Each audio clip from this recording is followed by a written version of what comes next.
umusaza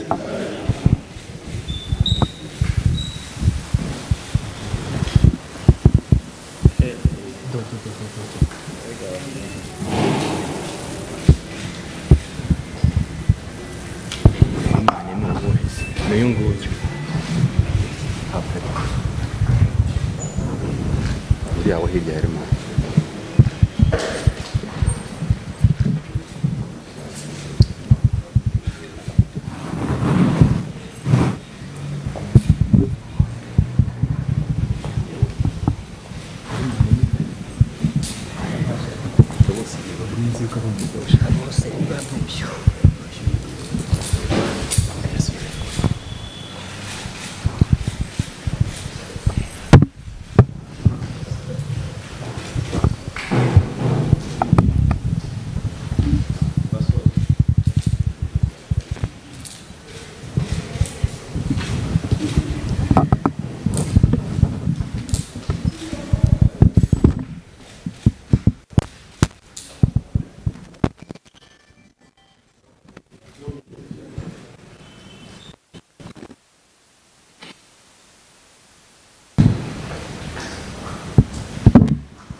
aha rero nkuko mubibonye rero hari igikorwa tumaze gukora igikorwa cyo kubereka abantu babiri bakekwaho ibyaha bigiye bitandukanye. Abo bantu babiri bakaba harimo Elimane Sengimana wari umuvugizi wa FNL yavuye mu Rwanda mu kwezi kwa 4 umwaka wa 2014 ajya mu ishyaka rya Sankara ryitwa Rwandizi Revolutionary Movement RRM akaba yarashinzwe communication.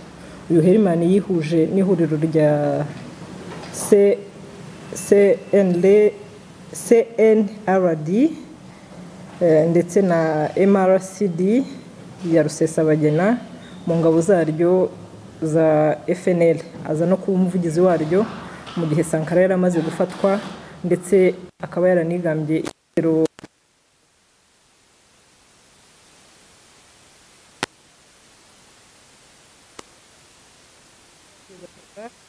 SGW kuri ishyaka rya Ntaganda ritemewe akaba yaravuye mu Rwanda mu kwezi kwa 6 umwaka wa 2010 akaba muri MRCD bamaze gukora ihuriro rya P5 ajya mu ngabo za FLN aho yarashinzwe gutwara urubyiruko rw'abanyarwanda abajyana mu ruriya mutwe w'iterabwoba. Aba bose rero uko ari babiri bakaba bakekwaho ibyaha by'iterabwoba bitandukanye birimo kurema umutwe w'ingabo zitemewe, iterabwoba, gukora no kugira uruhare mu bikorwa by'iterabwoba, kuba mu mutwe w'iterabwoba, kugambana no gushishikariza abandi bakora iterabwoba, ubwicanyi, guhakana jenoside yakorewe abatutsi mu 1994 ndetse n'ibindi. Aba bakekwaho ibyaha bavuzwe haruguru bakaba barazanwe mu Rwanda mu kwezi kwa 12 itariki 16 umwaka ushize nyuma y'ibitero byagabweho n'ingabo za Kongo mu mashyamba babagamo. Iperereza rikaba ryaratangiye kuri ibi byaha bakekwaho.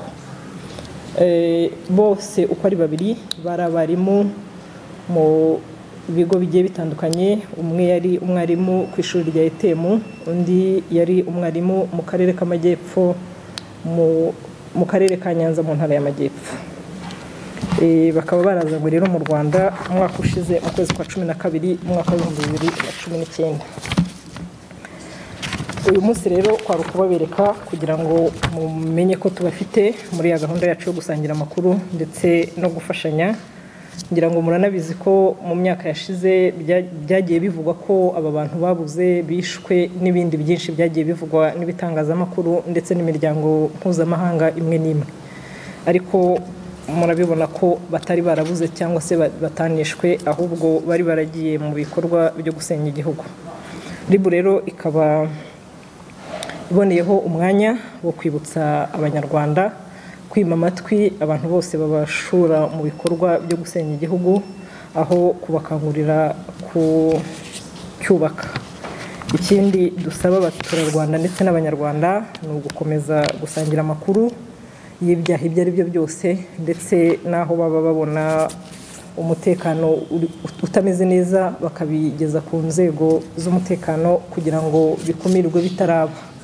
Hanyuma tukanababwira ko amategeko ahari kugira ngo akore, umuntu wese uzakora icyaha icyo ari cyo cyose cyangwa se uzahemukira u Rwanda ntabwo bizamugwa amahoro.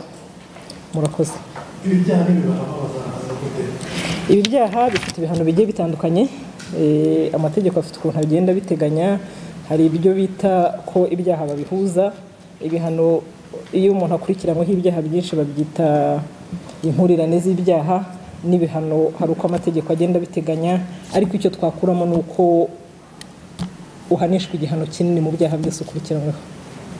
Urabashyikirizwa ubushinjacyaha bya dosiye igiye gutangira ikorwe, iperereza igiye gutangira, ibimenyetso byegeranywe, dosiye nirangirizo izashyikirizwa ubushinjacyaha.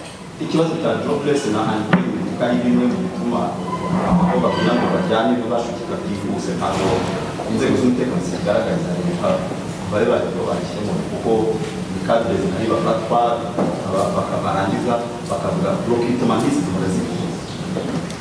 Kutagira umurimo ntabwo byatuma uhitamo kujya mu bintu bibi. Ngira ngo abantu wese ntabwo dufite akazi, ariko ntabwo ibyo ngibyo ngira ngo ni n'amahitamo y'umuntu.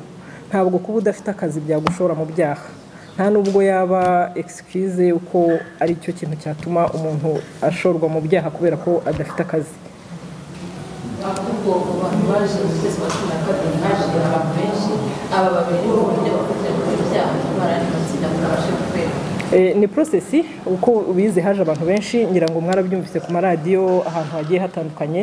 Harimo abaje bagera ku 8 niba nibuka neza, bari barakatiwe n'inkiko gacaca, bashyikirijwe amagereza uyu munsi bakaba barimo bakora ibihano bari barakatiwe. Ni process, ni ibintu bigenda bikomeza, ntabwo ari abagusa n'abandi bazakurikirana. Uzaba afite icyo akekwaho cyangwa se yaragize uruhare mu bikorwa bigize icyaha azakurikirana.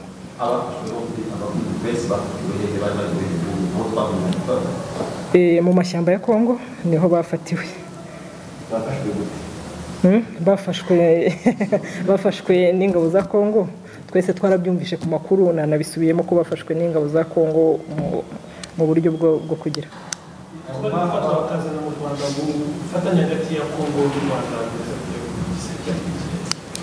ibyo ndumva bitari mu nshingano z'urwego rw'igihugu rw'ubugenzacyaha, ariko ibyo ari byo byose ni ikigaragaza ko ubufatanye bumeze neza.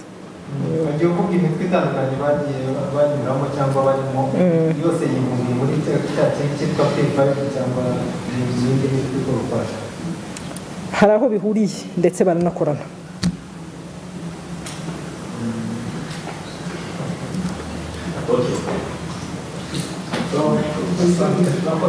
Namwe murakoze.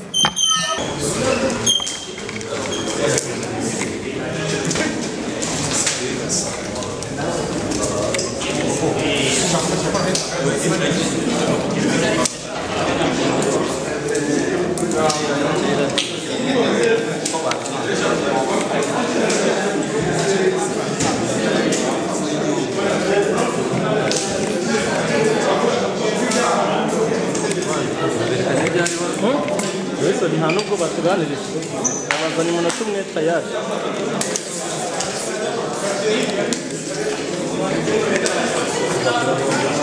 Nibwo mukiza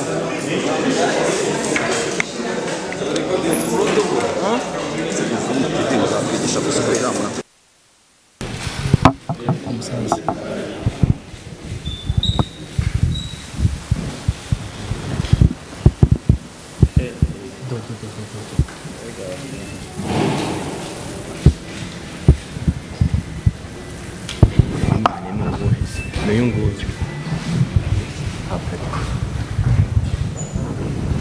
uriya wo hirya harimo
The ZOOM TV24 iyi niyo channel ya mbere ya YouTube mu kugeza amakuru adasanzwe y'imyidagaduro, amakuru ya politike, amakuru y'ubuzima, inkuru z'urukundo ndetse n'amabanga y'abakuze, urwenya na byenda gusetsa. Nawe utarakanda subscribe kanda ko kamenyetso k'umutuku kanditseho subscribe kugira ngo uzajye ubona n'izindi video zitandukanye utasanga ahandi. Turabakunda.